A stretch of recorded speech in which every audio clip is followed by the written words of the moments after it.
Radiant team ban. Move everything over. What happened to your channel points? I don't know. Did we end the prediction, Karen? He's out there. Not sure if I saw the prediction win. That was, of course, a Radiant victory. 5 seconds remaining. Anyway, we are into game 2. What'll be interesting to see is if any of the game 1 heroes get banned, which does tend to happen in these in-houses. So Batrider has a really good game, he gets banned. Nyx had a good game, Nyx gets banned. Yeah, but I think Nyx did have quite a decent impact, not just in the laning phase, but mainly later on, just using that Spiked Carapace, the Impale, and the Mangbung as well to set up quite a few kills out there. Not just for the Batrider, but just to be annoying. So clearly you don't really want clearly they don't really want to play against it again. I think he was the bane of V-Man, because so many times V-Man got his ult off, got Exorcism up, was ready to go into a fight, and then just got immediately killed by the pure damage and the stun that came out from Nyx, and then just died. So yeah, banning Nyx makes sense. Banning OD, because even though it wasn't picked last game, it is something Brex is likely to pick. So I think that's a very safe ban. And Sand King, that was banned last time as well. So not sure why they're so scared of Sand King, but have decided to ban it. Yeah, I think it seems to be a bit of an in-house staple. Sand King is just this very solid offlaner that provides very solid lockdown, huge magical damage if you can get the epicenter channel into Blink, into Sandstorm. So yeah, just a very general hero. Yeah, and we've seen a lot of Sand King success recently in Iron Houses, so I think it makes sense to ban that first if you really don't want to deal with it. Question is, will we see any of the same heroes from last time? We had things that we don't see a lot of. Undying, Batrider. Who else was unusual? Shadow Shaman and Witch Doctor we see quite a lot. I'm trying to think if there's a hero we didn't see very often who made his way into that last game. Well, there was a Templar Assassin, but Templar Assassin here and there. Yeah, he was there, but by no means a staple. Definitely situational hero, and unfortunately, I don't really think last game was really the time you pick a TA. Got into a Batrider and with other heroes that don't really lane well against it. I agree, and the Tusk has been picked up, which was banned last time, and out comes the Lich. So I think Lich is the hero which Oak is going to be on at this time. I don't know who is a Tusk player, because Tusk did get banned last time. I'm guessing as a target ban. Who is the Tusk main on the Radiant? I don't really have enough experience to say. Wobber. But Okay. Apparently, I've just heard this from Karen in the chat. Wobber is the Tusk player. He's a Tusk main. Okay. Well, I'm looking forward to big plays from Tusk then. We have seen Tusk before. Was that played by Wobber in a previous in-house? I do remember a Tusk that was particularly good. 11 wins in a row. Wow, that's dominance on a hero, which is a little bit unusual. Out comes the Troll Warlord, really early pick for Troll. Yeah. I mean, at this point, you might feel confident enough to just first phase this general core hero that doesn't really lose any matches particularly hard. Going that you can draft around it. The enemy team has to essentially pick around it, and it's quite a good synergy. You have the tag team providing a lot of damage to potential targets, and as a troll, you attack really fast. So naturally, that's a lot of damage. Yeah, I'm actually really scared about the tag team and the Troll Warlord if I had to play against it. Even level 1, 25 damage, Troll Warlord is a ranged hero. He gets more and more attack speed the longer he's fighting for, and now he's just hitting 100 bonus damage a hit from level 7. It's pretty strong. Veno has been the other pick, so I'm going to assume that's Veno Pos 3. Definitely has some kiting potential, but I feel like Tusk and Troll will be able to get onto you anyway. So yeah, I think it's a bit of a scary pick. Is it going to be Lich Grim? Well, it depends if you're any Grimstroke players, but that is a very good combo, as everyone knows. It keeps 2 targets in range, and then the Chain Frost comes out. So definitely a strong combo there. Yeah, you don't really want to rely on the Soulbind Chain Force combo too much. You still want heroes that can work with Grimstroke's other spells. Like with Inkswirl, you want someone that can just go in, Lich and Venomancer, aren't really the heroes that do Red fighting out, but if they do pivot into a Grimstroke, I do look forward to seeing what hero they do decide to pair it with to really make use of that. I agree. It would be interesting to see. Lich, of course, is quite a decent pick against Troll Warlord because Troll Warlord can only do physical damage, and for the most part, so can Tusk. Frost Shield provides a 60% reduction in auto attack damage taken, so Troll could be wailing on a target really hard, but that's 60% less damage they'll be taking. So if the Lich can stay back and use Frost Shield on the target Troll's going on, you'll definitely tank them up a lot. Yeah, don't expect that to work forever. I do believe that Frost Shield can be dispelled. So if Troll does decide to build an axe, then that is a pretty easy way for him to just get rid of frost armor and just and make it a lot more difficult for Lit to do saves against him. Troll Aghs being good versus Veno is actually a very good point because Troll Aghs gives Troll not only lower cooldown and lower mana cost than his Whirling Axes. One of the Whirling Axes, also I don't know what there's two of them. One is the one that spins around and one is the one that he throws, right? The one that he throws dispels the enemy, which can get rid of the frost armor, the frost shield, and the one that spins around him dispels himself, which means he can continually get rid of the slows from Lich, the slows and damage over times from Veno. It's a really good Aghs game, or you just get BKB and you run in. Either one works. Yeah. Or alternatively, if you really want to do things like dispel Venomous Scale, you can just cast Ult, but it's not really something you'd really want to commit that spell towards just doing that unless you have other cases where you definitely want to use it, because it's incredibly committal, and if you can easily get caught out if additional heroes decide to rotate on you. Look at what Veteran has decided to ban for his team. He knows that they've got Lich and Venomancer, so they're banning Dispel heroes. They went for Abaddon, now they've gone for Oracle. They're trying to prevent Veno from being countered by heroes who can just remove the Venomous Gale immediately, which I think is really smart. They know that supports are still needed. There's no point banning POS 1s because they've already got a POS 1. They end up going for Tide Hunter, who can also dispel Venomancer's abilities just by existing. That's the power of Kraken Shell. So I think it's intelligent. Yeah, really good banning from Veteran.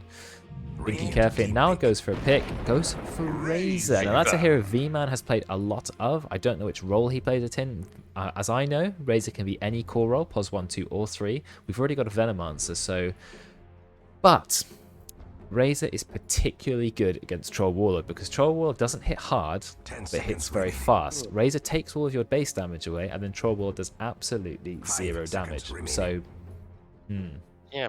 I'm just wondering if third pick is really the best place to pick Razor. I'm just wondering if you couldn't just wait until your fourth pick to pick Razor just to see what the enemy's third pick would be, and just further decide to see if it would be a good Razor game in total. Because yes, you do really well against you do pretty well against the Troll Warlord with Static Link reducing damage output, but you also have to consider the other matchups out there, and now that they have specifically picked this Razor, they could well be vulnerable to something that the Razor really doesn't like playing against.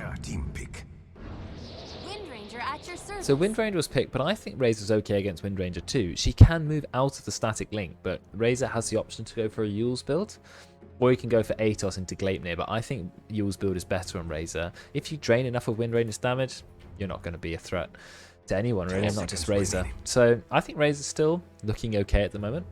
Good Windranger game.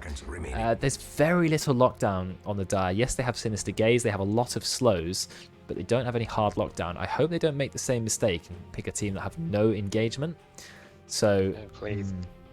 Yes, I know that there is an Nintendo Direct at 10 o'clock, but really, we would all like to see in-houses that are quite close and not just completely one-sided. Well, we talked about lockdown, and there is the most lockdown you can possibly fit into one hero. There's quite a lot of synergy with Lich and Void. The Frost Shield into Time Walk means Void get in the lane. You've got the Chronosphere, which goes to Chain Frost. That can immediately wipe a team if you catch a few heroes together, especially in the early game. You've got so much lockdown. It means it's the lockdown hero. New hero. It's quite a good meme from Karen.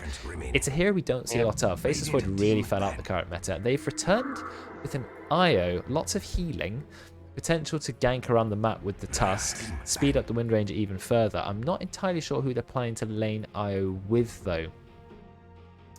Relocate people out of the Chrono? Oh, I think I know. This is probably going to be a core IO, whether it's going to be pulse 3, pulse 1. The idea is that you overcharge grants both you and the tethered target a lot of attack speed, and tag team provides a lot of damage. So if you can get on people, that is a lot of damage. Think about how much you can buff people. IO giving the attack speed, Tusk giving the bonus damage. You combine that with Wind Ranger or Troll, and target is immediately deleted. And yes, IO can become a core. I think someone's saying the OG combo. I think IO has something where a talent where if your tethered target does an attack, you do an attack as well. You tether to Wind Ranger, she's attacking at 500 bonus attack speed, and then you just send out an absolute volley of attacks.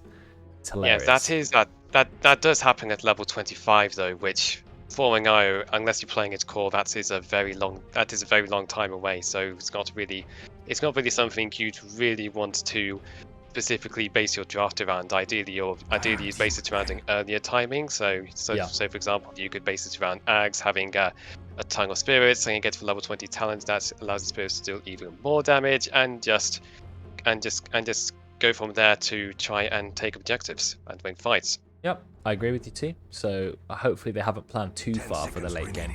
Who's going to play IO? Brex is an IO player. I don't know a lot about the other players here.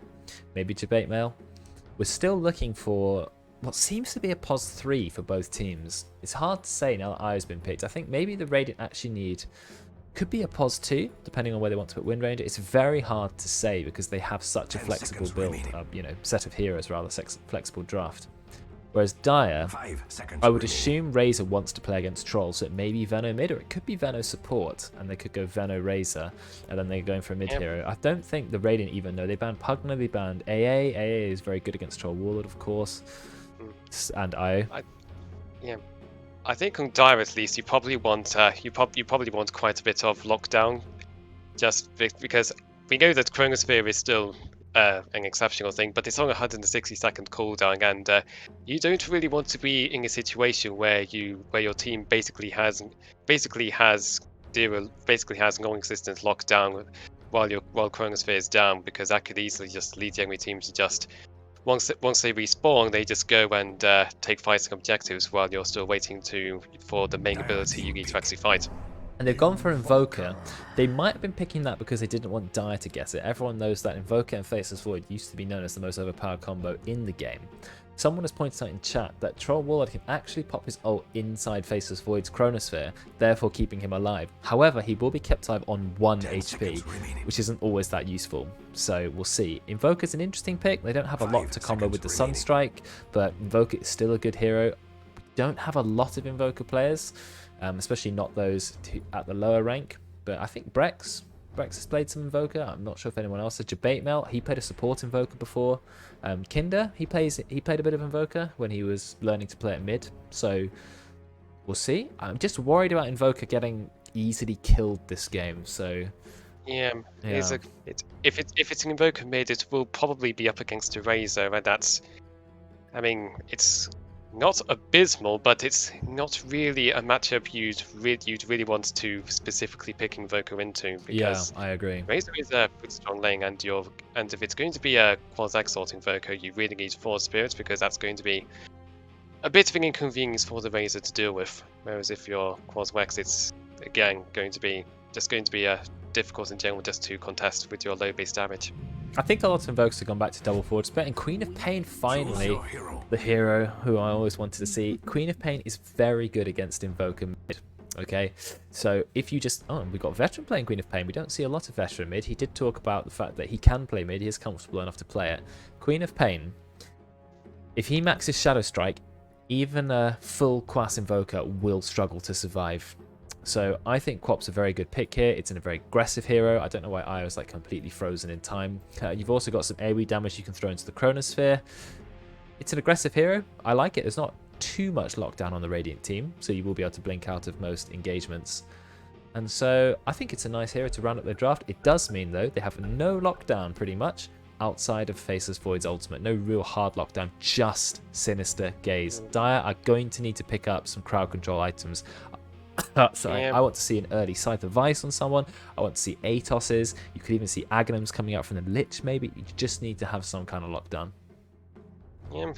I mean, if you think about it, there is a bit more lockdown generally on the Radiant. You do have the Shackle Shot, 10 seconds Noble, remaining. the Troll Warlord routes, and potentially Five Invoker seconds stuff. remaining. But with Invoker stuff, Tornado is really your main form of setting up for your other spells, and in ideal circumstances, you'd have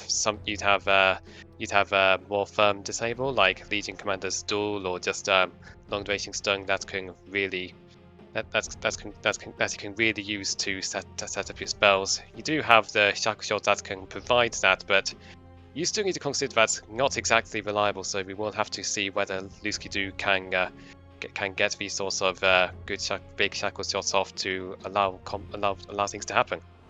And here we go. The game is beginning.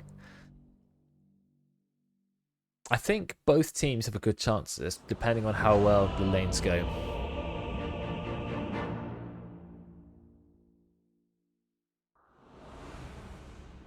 It's hard to tell with the draft which team has the better late game. Of course, you've got Faceless Void, who's renowned for being one of the strongest late game heroes because of the fact that he has this 5-second AoE stun. We do already have an early pause. I'll put the cameras on after that. Maybe a problem with bait mail's setup. Let's just check the lanes to make sure everything is standard. We're still not sure about the IO, but it does look like it is Invoker going into the mid lane. And Brex is not the one who shared the tangos. So I think...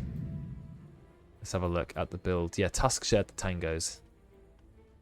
Go has been called, so I think we're going to be restarting. Mid is going to be Queen of Pain versus Invoker, so as predicted. Faceless Void definitely going into the safe lane. Let's have a look at where Kindred decides to go. Kindred also going to the safe lane. Off lane. Yep, off lane this is the IO? core bio he's going. This is the core bio he's going Crown and Iron Branch, which is Offlane. basically Offlane core IO. Okay.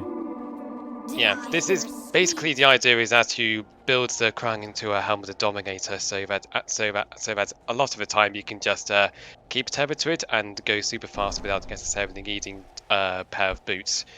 You do have to keep in mind that doing relocate plays, you don't actually take the Dominator's creep with you, so you will need to tether to someone else to really start reaping the benefits of overcharge. That's a good point. Yeah. They've already used the smoke. They've of course got tag team at level 1, or they can do, so that's 25 damage per hero. The smoke has ran out a long time ago. They can't see a single enemy hero, so their 4-man smoke was foiled by the fact that the Dire played so defensively. They turn around, they do find Veteran, but Veteran can get Blink at level 1 if he needs to. But I think he's just going to walk out. They could have used the Ice Shards to box him in, therefore forcing him to get level 1 Blink. But taking level 1 Blink doesn't ruin the entire game. It's not ideal, but you can come back from it. And so the Radiant didn't actually manage to get anything, just the 2 bounties as normal. And even that isn't guaranteed because V-Man, somewhat, they are here, ready to go. Gale has been picked up at level 1.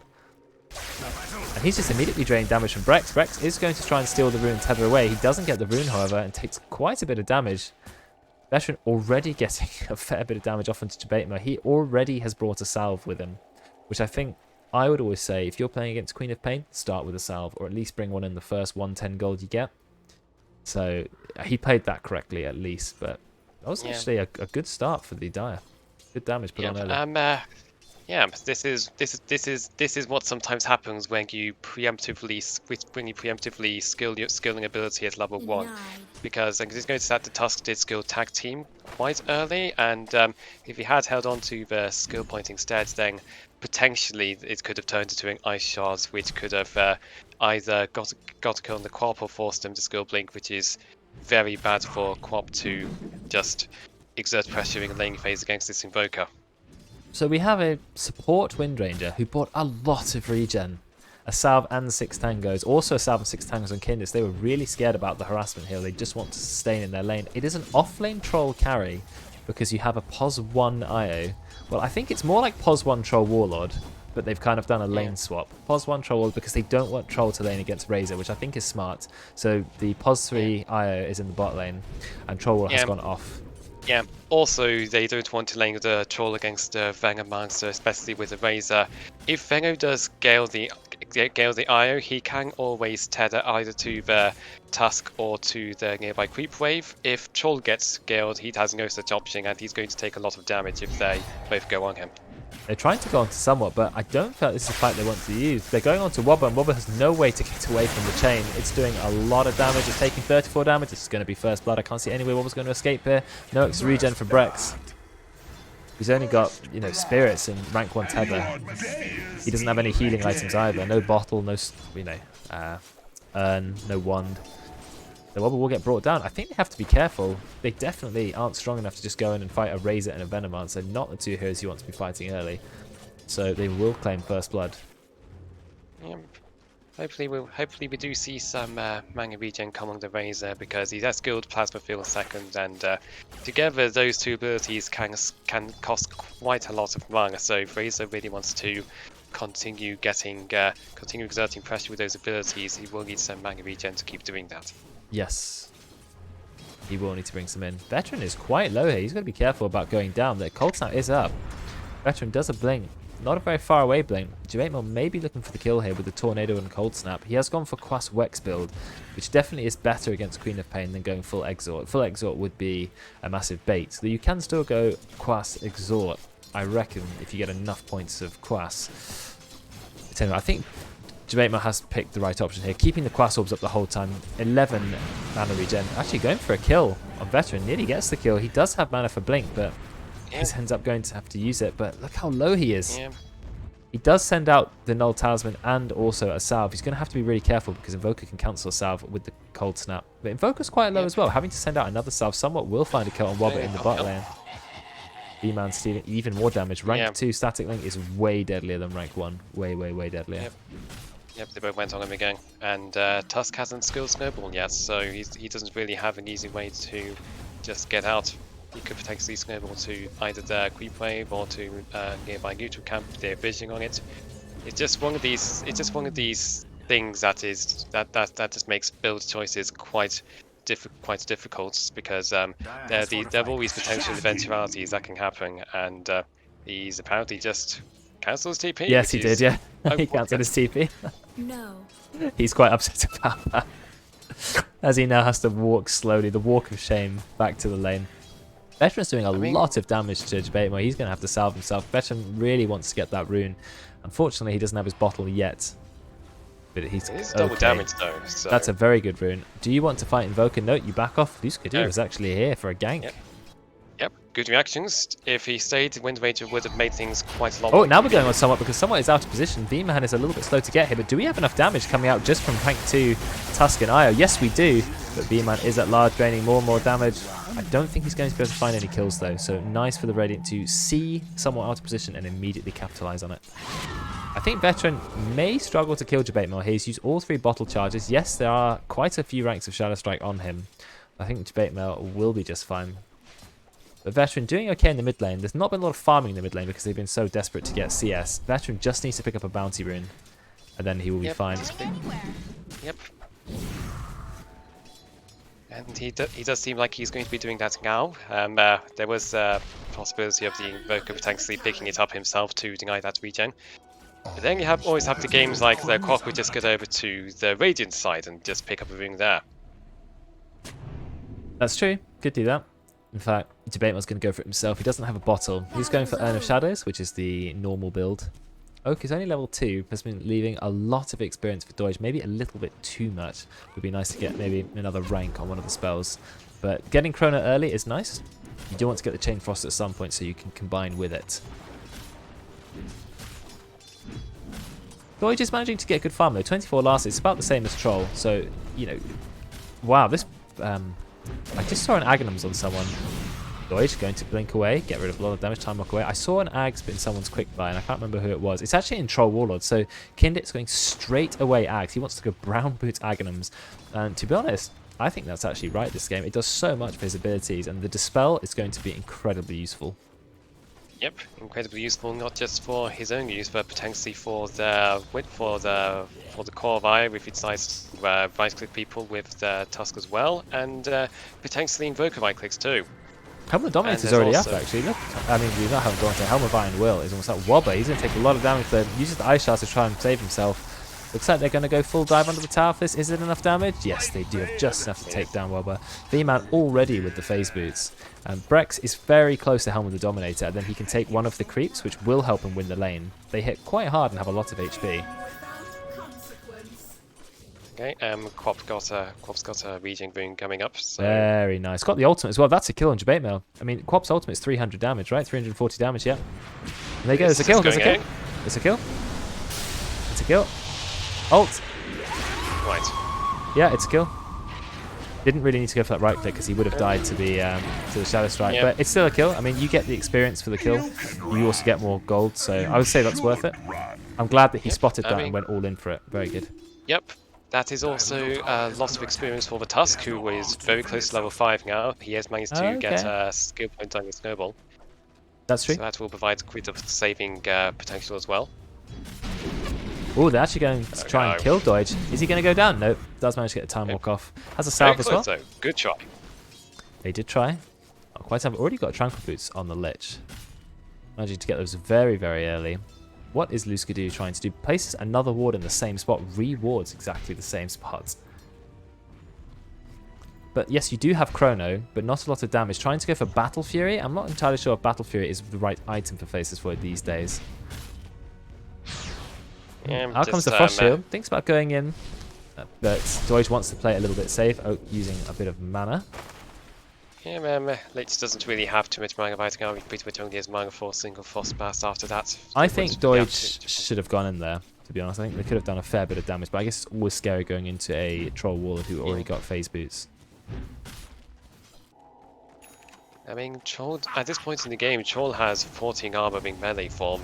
That's even with that amount of physical damage, that's still a lot of physical damage reduction, and Doige probably doesn't want to risk the Troll potentially turning around and just getting nothing for Sinister Gaze is used. Doige thinks about the Chrono, but out comes the Shackle Shot. Rank 2 Shackle Shot. Interesting that Luskadoo is actually leveling up Shackle Shot before maxing Power Shot. Wants to get a longer duration, which is build you don't usually see. Power Shot often gets maxed by every single Wind Ranger player out there. But good to know. Yep, just an interesting build difference. We'll definitely see if that pays dividends later on with the additional lockdown over the potential. And Brex, they do manage to find the kill in the bot lane, but then Wobber is going to get deleted by V-Man. Brex, he manages to get away with the tether, but V-Man, he's a fast hero. He's got 112 stolen damage. Brex does not have tether for 5 seconds. Is he going to go down, taking a lot of damage from the Venomar, and V-Man will find him with the Plasma Field. Didn't relocate. Gets another kill. Bit of a fight going on mid lane. Veteran is going to lose quite a lot of his mana, but he still has a large mana pool. Yeah, Razor, by the way, is doing very well on the net worth. He's got like 4.3k net worth at this point. The next closest is Troll at 3.4k. You've got 3 Dire Heroes top. Frost Shield goes on to Doige. Luskadoo has spotted the enemy team. They missed the Gale completely on Kinder Surprise, but they are going to drop the ultimate. Out comes the Shackle Shot. Does actually Shackle Void. Oak also caught into the Shackle. Kinder now going to pop his ultimate, and Brex has turned up with Wobber. This looks good for the Radiant. Oak is going to be brought down by the tag team damage. I think it was a little bit of miscommunication there. They were ready to go in, but the Chrono, they weren't quite sure where it was going to be placed. Somewhat, he's now a bit trapped. Out comes Jabema. There's a full gank squad from the Radiant here. Is that every single hero? Yeah, it was, and I relocated into the bot lane, but every single hero was in that top lane, so really good reactions from them. Yep, this is what you do with IO. You just farm one place. If anything happens, you relocate there, and once you finish your contribution, you just go back and continue doing whatever you were doing before. Yep. I think though the Dire, they can always hold on to the fact that they've got a Lich ult and a Faceless Void ult. So if they can get a good combo of that, Radiant step a little bit out of position, they're easily going to pick up a lot of kills. Yeah, I think the main problem with the Chronosphere last fight was that the Lich got caught in it and the Void got Shackle Shotted during the meantime. So the main damage that was coming down during that point in time was Venom amounts of right clicks and Poison Sting. Not really the ideal scenario you'd want. Debate Mel, trying to go in on the Quap. Whoa, that's a lot of damage with the Power Shot going through, but not quite enough to get the kill. Yep, that illusion dispels the Coulting up just in time so that he can actually blink out and not die. Very good.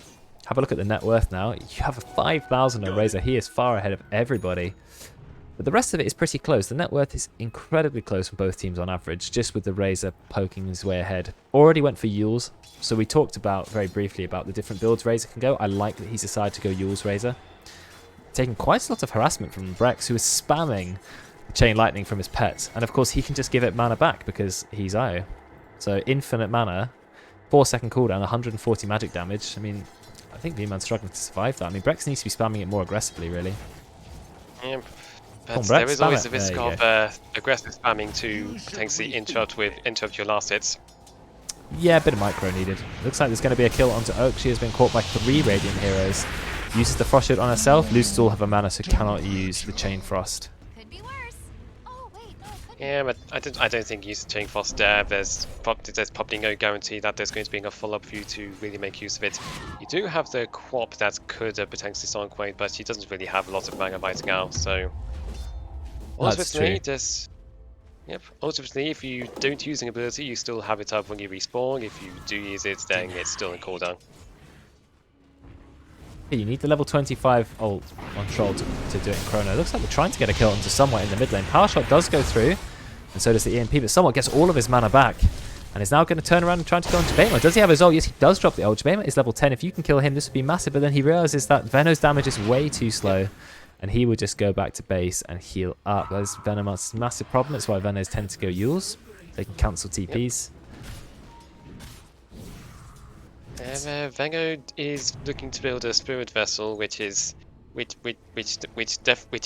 definitely a staple Vengomancer build. The idea is that you have an additional damage over time that is lethal, so you can really focus on poisoning down. Look at the bait from Wobber, back and forth, the juking rather, but I think he's in a little bit of trouble. He snowballs onto Somewhat, but that does not give him enough distance. He's going to be hit by the max range plasma field, and V-Man picks up another kill. 3-0-3 Razor, 3-3-3 Venomancer. I mean, no one hero is standout at the moment. Wobber has died 5 times, but also has been involved in 5 of the kills. So he is literally throwing himself into the fray with that Orb of Corrosion. Picks up the tome.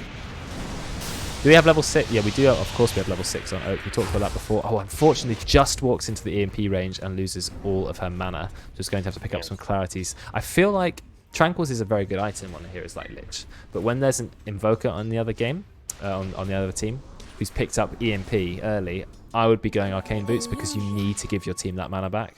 That is how you counter the Invoker, so I would have maybe gone for Arcane Boots, but instead she's going to have to ship quite a few clarities to herself. Looks like she's being chased down by the Radiant. It's going to be okay. You still need to consider that that if you build Arcane Boots, then you're still not solving the problem of you regenerating health in between fights and individual That's moves. true. Somewhat is just going to be brought down. It's true, Tranquils is still a good item. Veteran does manage to blame Cowboy. Looks like V-Man's also found Kinder's Surprise. He has to pop his ult, but he does 0 damage. Look, V-Man's just going to stand there and wait for Kinder's Surprise to kill him. Says okay, a little bit of BM. Veteran will actually take the kill from that. And it's getting quite close to Orchid, which is a very nice item for Veteran. Will allow him to secure some kills. Power Shot goes through. Yep. It's a good item to individually pick off the Invoker. He is a squishy target, and he doesn't have a lot of armor, and his agility gain is a bit F. So if you get to jump on the Invoker, then you can pretty easily deal with him until he gets some items to deal with it, like a BKB. Did you see the Faceless Void has decided to change his build? He's not going for Battle Fury, he's going for Midas, which I prefer because Void makes a lot of use of attack speed, and it means he doesn't have to spend the first 20 minutes trying to put this very expensive item. Looks like we're trying to go on Jabate again, but no one brought Dust. You must always buy Dust when trying to go Invoker. Rule 101 of Dota. Oak did have a Sentry, but unfortunately it was a little bit too late. She also needs to find herself some mana. Yep, it happens.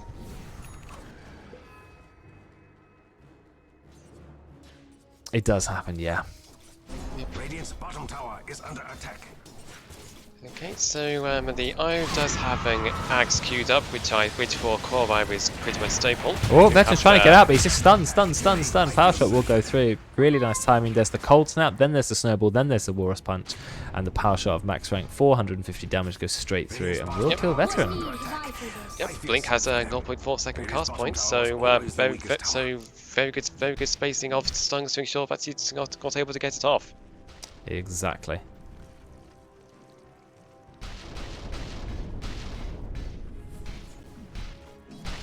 Dire's middle tower is under attack. Okay, Wow, that Brex is Axe perma-hasted. Yeah, how much move speed is that? 12% move speed aura. Brex is very fast. They've got a full 5-man team pushing the mid tower here. Yep. Ice Shard is actually caught somewhat. I think it's in a little bit of trouble. No, the Radiant don't have the means to engage. Full power shot goes through. Highest level at the moment is V-Man, also the most farm, but actually the Faceless Void. Just farming away, has the Midas, going for MKB. Quite an old-fashioned build on Void. And he did suffer quite large nerfs onto Time Lock, but it's still a good ability. Yep, still a good ability. It scales very well since it's stun that pierces BKB, and if you get lucky, can proc multiple times on successive attacks. So certainly an ability. So certainly a hero to watch out for if this game does go the distance. Yes, it is. The strength of Faceless Void is now not just in the damage that the hero can do by himself, but instead the lockdown and how his team can utilize it. They've got a fairly decent set of skills for it. If Raze is on the outside, he can just drain a lot of damage, start removing armor out of the Storm. You've got the Lich Shot and you've got the Venom, which they have to tank for 5 seconds. So a good chrono with follow-up from the team. Yeah, I think the Dire have a good chance of winning this game. Yep, you do have to be careful of potential relocate saves from the IO or potential snowball saves from the Tusk. Although snowball does last for about 3 seconds, so it does provide invincibility for quite a long duration of the Chronosphere. So yeah, if you're not careful, those saves are going to come out, and your fight is going to be a lot worse for it. I forgot about the snowball saves. Very good. We're now going on to Brex, but Brex is an incredibly fast hero. Look at him, he does not care. 561 move speed, still moving at 310 after the initial slow from max rank Shadow Strike, which is a 50% slow. Brex is too fast, he's too tanky, he's a strength hero after all. He has Helm of the Dominator, which gives 6 of all attributes, 6 armor. He has the parts for an Aghanim Scepter, which he nearly has. He's also got a Van Brace. I mean, he's not a hero you can take down early. If anyone remembers what the Aghanim Scepter does, it passively spawns spirits around him. So he doesn't have to use the Spirit's ability. Of course, you still have this. The Spirit's ability, do you lose the active of it? Or do you still keep that active component? I think you still get the ability to just move the Spirit in and out, but you don't get the ability to toggle things on and off anymore. So it's not entirely positive. Sometimes if you're farming creeps, you might just want to have all the spirits explode so that you do a lot of damage to individual camps. That doesn't happen anymore without any heroes in the vicinity if you get hags, but ultimately it does provide a lot of mana savings because you're not spending 150 mana every 20 seconds to farm. Okay, so you lose the active, right, but you get to keep the 5 spirits constantly, which is pretty good, because how many spirits do you usually get? You do get 5, but you just constantly passive again. Every single second, though. So that's basically potentially 90 damage a second. You talked about level 20 talent. 150 medic damage a second. Yeah, it's good. You don't even have to really control it. They're just happening. Yep, and it's not just that. You can play around. You can still play around the overcharge buffs, the tether buffs. You can also play around the relocate as well. So quite a few potential uses for Ire as well if you have the imagination and ability. Okay, all seems good to me. The game is quite a passive game. We're 20 minutes in. There's only 9 kills on one team and 8 on the other. Neither team being particularly ambitious, and I think this supports the Dire team because Void needs the farm. He's just farming away, getting the MKB up very shortly, using the Midas to accelerate that farm. 160 gold when you use Midas. It's a lot worse than it used to be, but it's still free gold, so you can't complain about it. Yeah, quite different to last game, in fact, which was a very hectic game, but the Dire are just farming. Finally, they've decided to smoke. In fact, V-Man, interestingly, has prioritized getting a pipe. He's playing a very support-style Razor, or Pos 3, shall we say, getting auras up, like the pipe, means that you can ignore a lot of damage from the Invoker, damage from the IO, damage from the Windrager's Power Shot. Yep. I think they're going to find Brex, but this is a very hard hero to kill. They see him, they silence him. This is what they need. The silence is perfect. Sinister Gaze to hold him in place, and Doige is here, and he is going to get immediately popped. Big kill. And they get the courier as well, and they get his courier. And they're still going, and they get another courier. V-Man just destroying the couriers. Shackle Shot is not going to land on anyone. They won't find a second kill, but 2 couriers? Yep, and that courier had Brex's point booster, so Oh. he won't be having Ags for over 2 minutes, even after he respawns. And he still needs that to be delivered to him. Yeah, that is quite annoying, but you know, you've got to be careful with your courier. It's part of Dota. The Venomancer wards are going up. Benno has not actually maxed out the wards. He's decided to max them last, so going for the sort of aggressive spellcaster Benno rather than the wards, which is fine. They've still got Chronosphere, and they've got every single hero here, so they've got to be careful, but Void has decided to just retreat to the jungle. Yeah, I think as a support Venomancer, you mainly want to cast your spells. If you pretty much take value points in Plague Wars for the vision you can get from that, but Oh, we're trying to go on V-Man ultimately mid. you're Oh no, we're just doing burning his nothing. mana. V-Man has lost all his mana, but he managed to get the pipe off in time. So I think he's going to be okay. Shackle does not connect to Dodge because he was too far away, and I think he has the full MKB now. There it is. Against Invoker, you must have a BKB because otherwise you will get tornadoed in every single chrono. So BKB is pretty mandatory for the Faceless Void here, which of course he is going to build. But look at Dire, 3 heroes on top of the net worth. Yes, your supports are a little bit poor, but doesn't really matter. Not by a long way anyway. 400 gold off the Tusk and about 100 gold off the Wind Ranger. Yeah, but those support items like Blink Dagger, Glimmer, Force Staff, they're nice, but ultimately they're not going to be what decide the fight. Those cores Looks like are, somewhat and, was taken down in the mid lane, but now V-Man, he is going in, pops his ultimate, but draining a lot of damage from the troll, has 106 damage. Out comes the ultimate from Lich, it means they all have to split up. In fact, the Tuskadoo gets hit by another one, and the Chrono holds them in place. The ult is still bouncing. That Lich ult, I think, got 5 bounces on enemy heroes. And then Oak manages to find Io. Brex, really long tether away. But V-Man, he still wants to dive. He does have the pipe ready to use. And now he starts draining damage yet again, backing off a little bit because of Wobber. I don't think they want to continue diving this fight, so I think they're just going to have to back off. Yep. If you notice, the Void did reposition on the other side of Invoker specifically to anticipate the ice shards potentially blocking him out from continuing to right-click the Invoker and potentially just ensure that the fight's a lot cleaner than it probably would have been otherwise. Yes, I agree. It was a good fight for Dire. The Lich ult meant that the enemy team really were scared and had to completely distance themselves, but that allowed them to blink in and get those pickoffs. And then you had the Chronosphere. And of course, that was important, getting the kill on Invoker, which they really need to bring down. He is going for an Orchid. But of course, Veteran already has his Orchid and is going for BKB. Heart is good this game. Yeah, I think Heart's good on Io. Really tank up for the Chronosphere. Give a lot of regen to your allies. Has gone for 35 damage talent at level 10. It's probably going to pick up 10% spell lifesteal. I'm actually not sure. I think it just depends. I mean, you want 35 damage because your Korra you really want damage too, so you can farm camps faster and deal more damaging fights. Oh, somewhat. You are a little bit out of position, and Veteran has seen this, and Veteran is deciding, do I go in and help him or not? In fact, you do have the ultimate off somewhat. Veteran has a chance to do a fair bit of damage here. Pops the Orchid, could use the ultimate, doesn't actually have any mana, now has the back off, gets tornadoed, is trying to blink away, going to get Cold Snap, no, not quite. Cold Snap in time. Relocate comes in from Brex. But he is going to go away in about 8 seconds. Doesn't last very long, relocate. You're only there for 12 seconds, so then you have to back off. Yep. There was a poison over unleashed, but it was only rank 1 poison over. He's very close to level 12, where he'll be able to get rank 2. And once that happens, that's over a 50% increase in damage, going from 40 damage per second to 65. So hopefully, when that happens, poison over is going to be a lot more effective, and if it were rank 2, we could have potentially seen a bit of a turn from the Queen of Pain committing Sonic Wave to actually finish off a kill. There's a bit of a fight that's going to happen in the jungle. Found somewhat yet again, does manage to get a bit of damage off. His Shackle is going to go down, power shot to the face. That's a quick kill. Oak trying to escape with the Glimmer Cape, and does manage to just get enough distance. Doige, of course, getting out with a Time Walk, does not have enough mana for Cronus, so they are going to have to back off. So just a nice early pick-off from the Radiant. Right. Bit of damage going off onto V-Man, but not quite enough. Troll Waller popped the ultimate, which was definitely a mistake. I don't understand this Troll Waller build. Aghanim stepped it into Eternal Shroud Rush, which is weird. It seems to be some sort of magic damage Troll Warlord build, I think.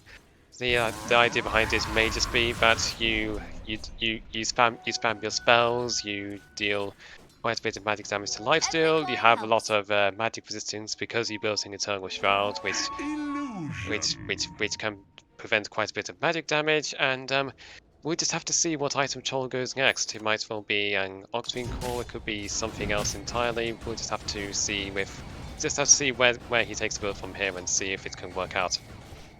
I know you get low cooldown on your spells, but I still feel like spell lifesteal Troll is a bit of an unusual one, but okay. Anyway. Yeah, he does have the 90 whirling axis damage at level 50, as 15 talent, which he is one level away from, so that is going to be quite a lot of damage over time when you have when you have that damage added on to both your ranged and melee axes. Oh, the Dire are going for a fight. They're engaging. V-Man's draining the Troll straight away. We're going to actually use the full Chrono. V-Man will steal a lot of damage. We're trying to burst Kinnis Fire. Do we have the damage? Out comes the Sonic Wave. Yes, of course we do. Lich Troll is used onto Wobber. I think Wobber will be brought down, keeping herself alive with the Glimmer Kit and returns for the kill. Power Shot goes through. Doesn't actually kill her because it goes through the Mud Golem, which tanks a little bit of the damage. An amazing engage from the Dire, dropping the Chrono right on top of the Troll, allowing Razor to steal so much damage. Now Veteran is going in for another kill. Luskadu doesn't actually have Wind Run even when the Orchid runs out. So there's no way she is going to live. Out comes the Tornado, or maybe she is going to live. Never mind. Out comes the Vessel as well. There's no way she's going to out-heal that. Yep, protect the Vessel. And will be brought down. V-Man's already top lane pushing the tower, going for BKB. He is playing a very defensive Razor, and you can tell that by the fact that he has not died this game. Not at all. Yep, the Dire are starting to really go into their BKB timings. Quad Porty has hers, and Razor and Void are building into theirs. I'm just a bit concerned about this building worker. He has got an Eel Disc now to survive the Chronosphere, and he is stationing into Ags. I'm not too sure about Ags at this point though, because you only have 4 points in Exort, and that's not exactly going to lead to as much Sunstrike damage as other builds that prioritize Exort at this point. Yes, I know that Aghanim's buffs all of your spells on Invoker. It adds... does it still do that? Does it still add a rank to all of your spells? Like one rank to all of them? It doesn't actually say that in the... it doesn't say that in the tooltip, but I thought it still did that, adds one rank to Exort class on Wex, but I still don't think that's worth it unless you are an Exort focused builder like you said. I'd be thinking of a different item. Oak does manage to get away just out of the sentry range now, but taking a lot of damage, is going to get killed by the Tornado unfortunately. He doesn't have time to D-ward. Bit of a suicide mission there, but it doesn't matter. It's only a support dying in, and also quite a low level hero, so we'll be up in 35 seconds. Of course, what that does do is create space. They know where the Radiant team are, so the Dire can keep pushing in the bot lane. Indeed, and if you had a bit of vision on the Dire at this point as Radiant, you just take Rishon. You're right there. Yeah, if they knew that. BKB now for the Faceless Void.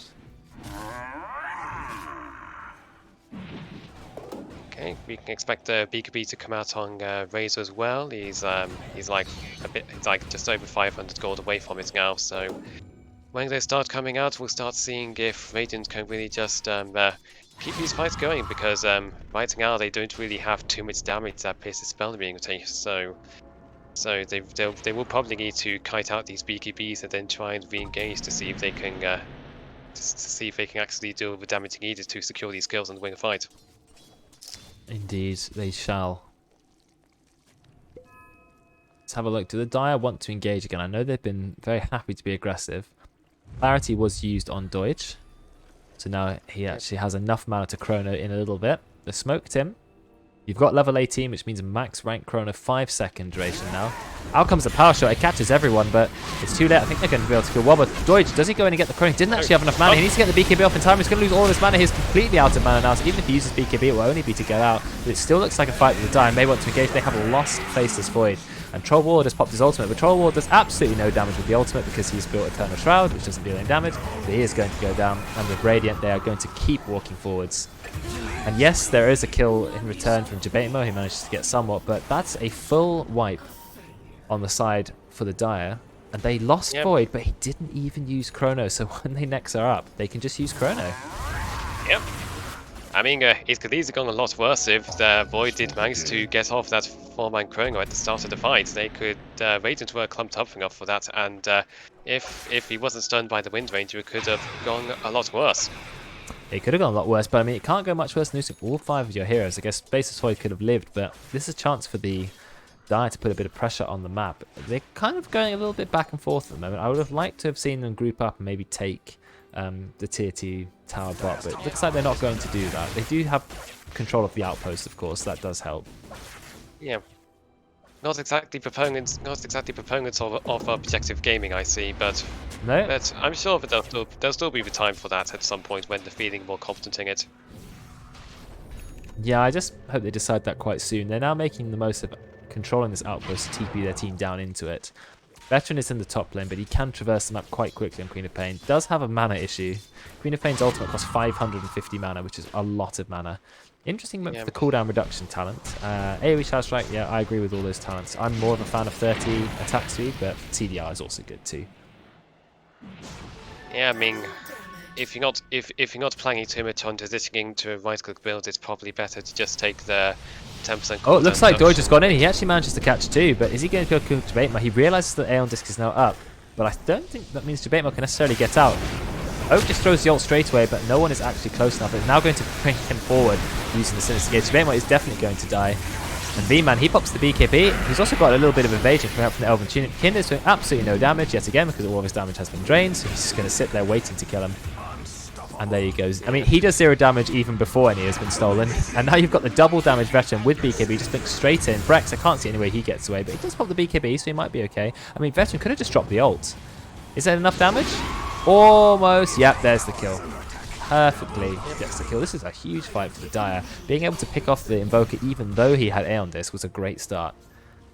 Yep, the Chronosphere, there wasn't too much damage starting it, and Lich Chain Force was a single target, but ultimately the Dire have quite a few good answers. They just static link the Troll, the Crop goes on others, and even despite the spell distance, they're still able to take a very good fight. Interestingly, I talked about maybe Lich could go for the Agons. You don't see a lot of it, Lich Ags, but I thought maybe it'd be nice for him to get some more AoE lockdown, and Oak is trying to build it. So if she does manage to get it before the end of the game, I mean, it was Dokkan who played Lich and one time got Lich Ags, and we were just amazed at how much effect it actually can have. So I'm hoping we can see the same this game as well. But overall, very, very good game for the Dire now. 33 minutes in, I think it's time for them to take Roche to start being a little bit aggressive and trying to force their way up high ground, but we'll see. Yeah, we'll see. We'll see what pace they decide to play it. I would probably like to see a bit more use of relocate, because it's not really something I've seen Brex use too much so far, aside from their first usage or so. So hopefully they can engineer a situation where either they can relocate a bit nearby to save someone from Chronosphere, or just do something with it.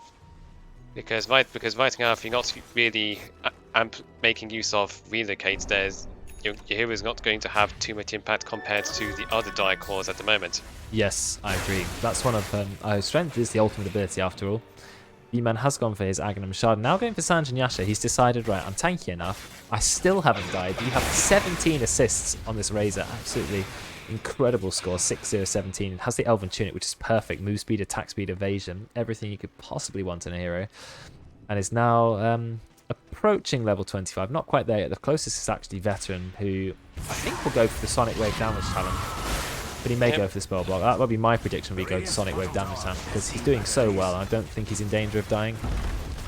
Yeah, and realistically, aside from potentially Snowball or Shackle Shot, what do you really want to block as spell blocks that you're not just going to BKB for in a fight? Yeah, exactly.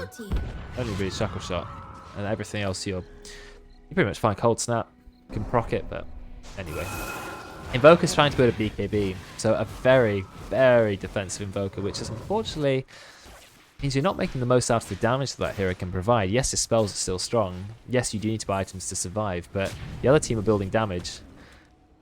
You're not able to. I just think that there's going to be damage issues on Radiant, and I don't really see how this current itemization is going to really help change that. Yeah, because, I'm thinking the same. I mean, you have a troll that's going Aghanim Perception to Eternal Shroud and is going BKB next. That's not too much damage, and it's not really going to stop the whole Razor static linking you and making it so you deal no damage deck. He's not going for Aghanims on the Razor, which I think is interesting. I think they're going to take. I mean, I like that. So I like Aghanims on Razor. Yeah. I think that makes plenty of sense. It buffs his ultimate quite a lot. It allows it to target buildings, which is also going to help with pushing the high ground. They're now going to get Roche. I'm not sure who they're going to give it to. Sunstrike does scout it, so they know. But does that matter? They know, but are they in a position to take it? They have the creep wave, diamond creep wave to scout out this sort of movement. Yeah, exactly. And look at the wards placed by Somewhat. He is completely ready for this.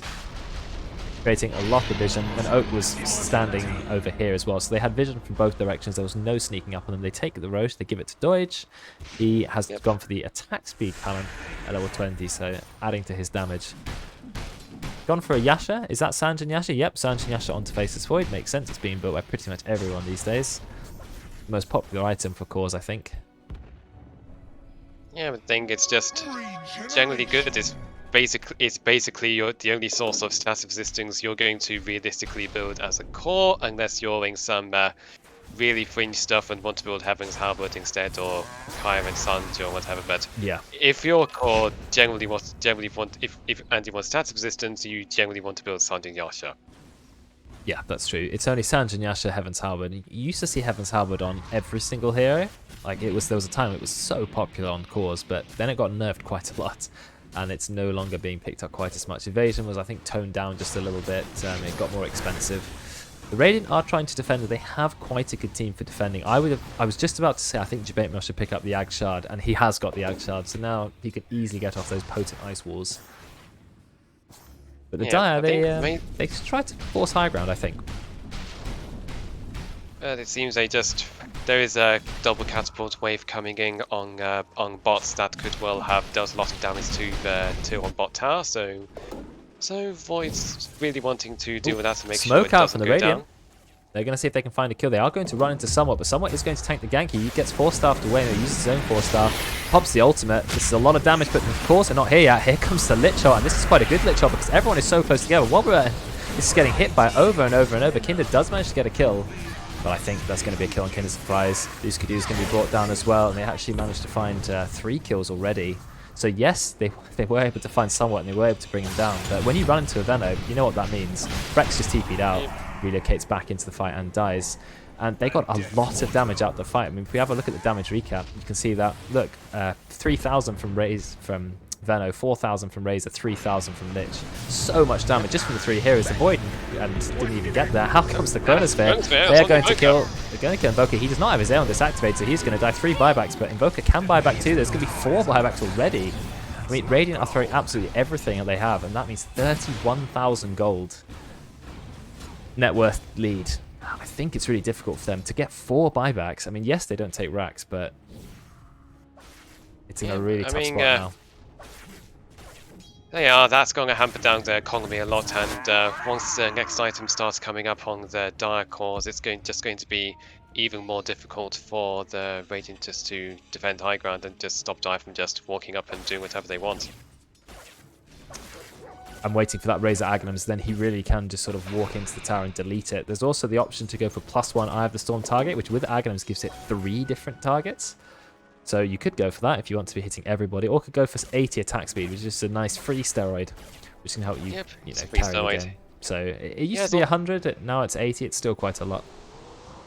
Yeah, he has also had the Storm Surge shard for quite a while. So apparently, whenever you attack, you have a chance of it happened. If you have a targeted spell cast on you, it always happens. So what happens is that apparently you strike lightning at it and 2 other enemies to deal damage and slow them by 50% for a bit. So it's definitely something. It's definitely a good situation. The troll is basically going to be attacking Raze really fast with wet paper noodle or something. Yeah. And there you go. Queen of Pain did go for the 200 Sonic Wave talent, which brings the ultimate up to 760 pure damage and a massive AoE. About and the Dire, they're here. With spell up. You're right, didn't counter the spell amp. Nearly 800 damage now. Queen of Pain going aggressive. Gets Cold Snap, decides doesn't need to put the BKB. Has a Bloodborne, has revealed that. Blinks away. We have the Aghanims now on the Lich. That means AoE Sinister Gaze is ready to go. Yep, and we also have some very potent tier 4 items on the Dire as well. The Queen of Pain has Spell Prison, which is fantastic for spellcasters like her.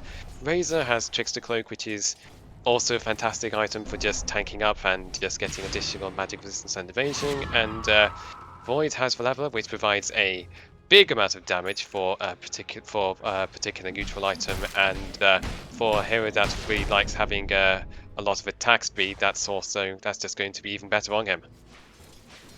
I know, very good item. Now the Aegis has expired,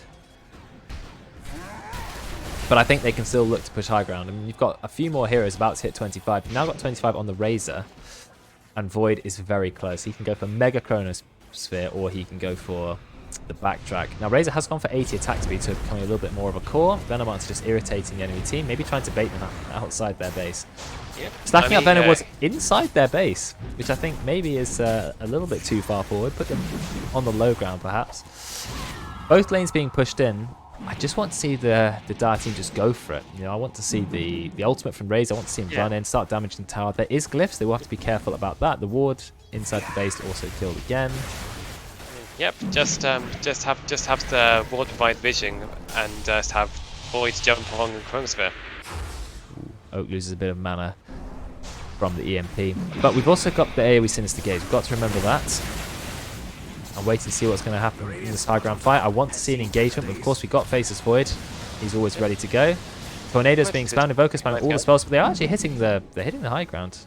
But not a lot. They're sort of tickling it slowly. Veteran is the only person who's decided, actually, I can hit this. Out comes the Shackle, Shackle to nothing. Preemptive Frost Shield just in case. Bot is pushing in as well. Okay, so you've got triple lane push. I think we're on the absolute edge of a team fight. I'm just waiting for it to happen. Blink away from Veteran because he took quite a bit of damage. They're still not able to take this tower down. They've managed to do a couple of 100 damage, but they just need to go in and chrono maybe. I'd like to see them try anyway. If they chrono the tower, it can't fire back. They're not really doing a lot. They're struggling to just push into that high ground. Yeah, I mean, you could probably risk it, but I mean, you still have all your tier 2s up. You have a tier 1 bot up as well. So it's definitely not the end of the world if you mess up, but then again, if you do mess up, then that's definitely a big opportunity for the Radiant to get back into the game. So I can see why Dire being maybe a bit too apprehensive about this, but they're not losing as a result of this. They can still just keep the siege going, farm a few of their neutrals around, secure the bottom outpost while they're at it as well. They are. They are going to continually build their lead, but I would like to see them play a little bit more aggressively, I guess. Faceless Void is very close to level 25. The Radiant are doing absolutely nothing at the moment. They're just sitting in their base defending. Dire have control of this much of the map belongs to Dire. Let's have a look at the vision. This is what Radiant can see. They have one ward here, and that's it. This is what the Dire can see.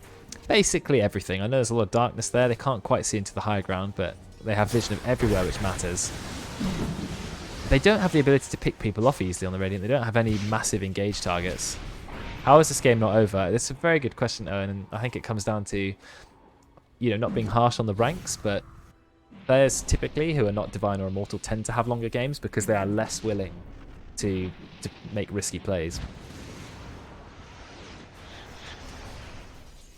Yeah, potentially a few other reasons as well. They might not be as efficient. So if you're playing an aggressive lineup, your timings might be delayed by a few minutes compared to some of the better players out there. So it's going to take a bit longer for your team to just really start applying the pressure and start taking structures as well. So again, it's gone very passive, back and forth. Roche is going to spawn in 25 seconds. They'll give you another Roche and a cheese this time.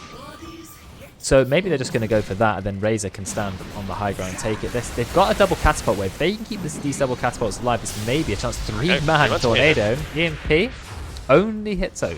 No one else. It doesn't do a lot because, you know, she's got 1800 mana. B-Man is now on the high ground. There's a chance to go in. Massive Chronosphere because he has level 25 tank, but the Ice Shard's holding him in place. The the ult coming out from the Lich and coming out from the Veteran, doing so much damage. Immediately gets a kill onto Wobber and to Jabetmo. Jabetmo doesn't have buyback, but Doge, it looks like Doge is actually going to go down. Nevermind gets the big time walk away. Veteran gets brought down by Luskadu. We have the ultimate out from V-Man. Finally, the tower has been brought down. Look at that, bringing them in with the Sinister Gaze over the Ice Shards, but unfortunately, the Radiant actually a little bit stronger than anticipated. It looks like V-Man's in a little bit of trouble, gets 4-staffed away. Didn't expect the Radiant to do quite so well in that team fight. They had lost their tower, but they actually managed to win the fight. I'm not entirely sure how Veteran went down. We're going to see if we can catch most of that on the replay. The instant replay is going to happen now. Let's have a look on the stream. So Chronosphere goes in, look at the Lich art going back and forth, along with the Queen of Pain art doing so much damage. There's immediate buyback from Troll Warlord. A lot of damage going into Veteran, but how does he die? I'm having a look. The power shot does so much damage. I think that's coming out from the Ag Shard, because if the impacted heroes were killed if they're under 13% damage, 30% health after the impact damage, so that actually is what gave it the kill, and the Radiant were able to just force forward, but they did have to buy back. Yep, they have to buy back, and also the static link was cast on the Io and not the Troll, so the Troll had a Skull Basher, so the physical damage was actually something this time, and they did leverage it into a couple of kills. That's true. It was nice, they held off, but unfortunately the net worth hasn't really gone in their favour. It's still 41,000. I mean, the fact that a game hasn't ended with a 41,000 gold lead on one team is a little bit questionable. So they do now have the Aegis. Aegis was picked up by Doige. Cheese is on... Where's the Cheese? Who has the Cheese? Cheese is in Razor's backpack. It's in Razor's... Oh yes, Razor's backpack, okay. Yeah, 200 IQ Power Shot Shard. You don't see it very often, the Wind Ranger Power Shot Shard, but I think on support Wind Ranger it makes sense to pick it up eventually. And yeah, it got a really high value kill. 550 magic damage, and then if you're under 13% health, you immediately die. That's good. You can take someone out who's about 700 or 800 HP. So the diet, they're completely spread up. They're trying to continually farm as much as possible. Veteran is nearly got a Scythe Device. Excellent item for a Queen of Pain. Did the Radiant get any high levels from that? Wisp is nearly level 25. Did you go 700 health, or did you go attack allied targets?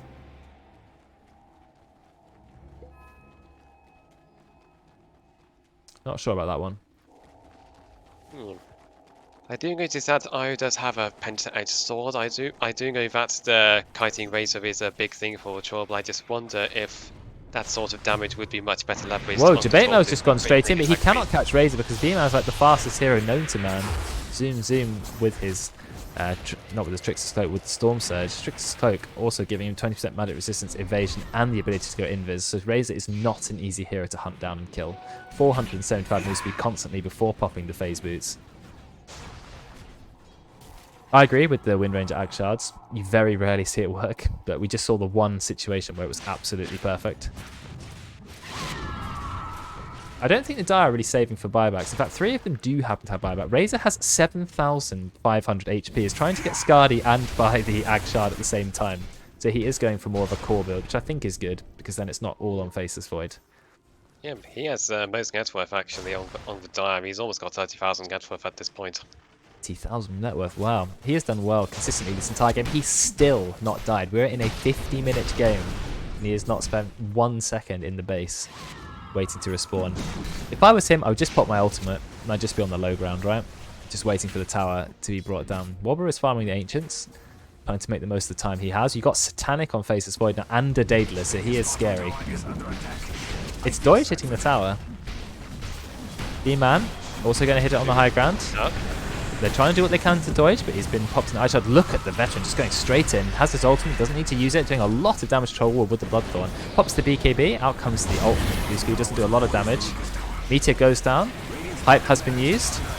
Wobber has gone in. The Radiant are a bit unsure about going in. They do get a 2-man tornado. They're just doing little bits of chip damage. Doige gets the 3-man ultimate. Unfortunately, the Aeon Disc goes on to Jabetmo, but now it's ended, so he's going to go down. Kinder keeping himself alive with his ultimate. Out comes the Sonic Wave, going to get 1 kill. V-Man keeping himself alive with the Yours. Kinder's going to go down now. His ultimate is end. There is a buyback from Jabetmo. Pops the Sunstrike, but it's not Cataclysm. It doesn't do a lot. Doige has Satanic. He's popped it. He manages to kill Brex. He can buy back as well. Wobber's going to go down. No buyback from him, so it's 2 heroes without buyback. And you're now already in a 3 versus 5. You have taken a lot of the enemy team's mana away thanks to the EMP. But I think this is going to be the final win for the Dire now. I mean, Deutsch still has the Aegis. Yes, Chrono was used, Lich Ult was used, Venom Ult was used. But I mean, just go for the high ground now, Deutsch. There's nothing that's going to stop you. Look how long those heroes are dead for. V-Man is already ready to go. His ultimate is up again, which he can use to take the tower if he wants to. Decides not to though. Out comes another Sunstrike onto Deutsch, not doing a lot. Look at the aggressiveness of Veteran, trying to get a kill on Luskadu. And now Breck's going to be stunned to death by Deutsch. And that was a buyback on Breck, so he cannot buy back. Wind Ranger does buy back. It's now 2 versus 5, and I think at this point you can call the GG. V-Man does use his ultimate to help fill the racks. Yeah, there we go, GG scored. GG, called by Brex. Luskadu going to get brought down again. The damage from the Blink Shard actually enough to get the kill there. 61,000 gold net worth lead. And finally, GG will be called. Yep. Probably one of the larger net worth leads we've seen in the Inhouse, let's be honest.